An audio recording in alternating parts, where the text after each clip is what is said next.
It all started as an innocent camping trip, something my friends and I do every summer together. Jack, Emily, and I had been planning it for months. We wanted to get away from the city and spend some time in the great outdoors. We chose a spot in the dense woods of northern Maine, hoping to find some peace and tranquility. We arrived at the campsite on a Friday evening, set up our tents, and started a fire. The night was clear, and the stars were out in full view.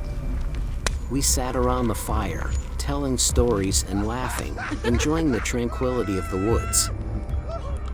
But that peace was short-lived. The following day, we decided to explore the area. We hiked through the woods, enjoying the beautiful scenery and the fresh air. We found a large lake with a beautiful waterfall near our campsite and decided to swim and hang around here. We stayed there for most of the day. During lunch, we noticed another path leading deeper into the forest on the other side of the lake. We felt adventurous, so we naturally headed deeper, following the path to see where it led. Emily was tired, so she headed back to camp and wanted to wait for us there. As Jack and I walked around the lake and up the path, we stumbled upon something that chilled us to the bone: an abandoned graveyard. The graveyard was small, with only a handful of headstones. The stones were old and worn, and the inscriptions were almost impossible to read. At the center of the graveyard stood a large, menacing statue of a hooded figure holding a large lantern. We didn't know what to make of it, but we couldn't shake the feeling of discomfort, and the gaze from the statue felt very unwelcoming. We both looked at each other, shook our heads in silent agreement, and bolted back to camp, nearly tripping and falling as we slid down the path we came up on. But the memory of the graveyard stayed with us.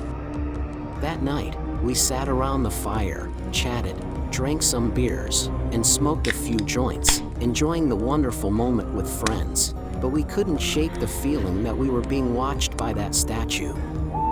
We heard bizarre noises from the woods, and the wind seemed to be whispering strange words. We laughed it off, thinking it was just our imagination, but the nervousness grew as the night went on. It wasn't until the middle of the night that the nightmare truly began. I woke up to find Emily's tent empty. I called out to her, but there was no answer. Jack and I searched the woods, calling her name, but she was nowhere to be found. We returned to camp, thinking she had just gone for a walk, but as the night went on, and she still hadn't returned, our concern turned to fear.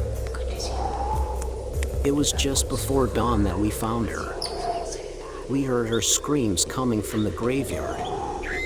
We ran to the graveyard, and there we found her huddled against a headstone, her clothes torn and her eyes wide with terror. She was babbling about spirits and a figure in the graveyard that had attacked her. We got her back to camp, and she told us her story. She had gone for a walk and had stumbled upon the graveyard. As she was looking at the headstones, she felt a presence behind her. She turned around and saw a figure dressed in a hooded cloak standing among the graves. She tried to run, but the figure chased her, and she could only escape by hiding behind the headstone. We were terrified, and we knew that we had to leave. We packed our things and left the campsite as quickly as possible. But even as we were leaving, we could feel the presence of the graveyard following us. We never spoke of that camping trip again, but I will never forget the terror we experienced in that forgotten graveyard.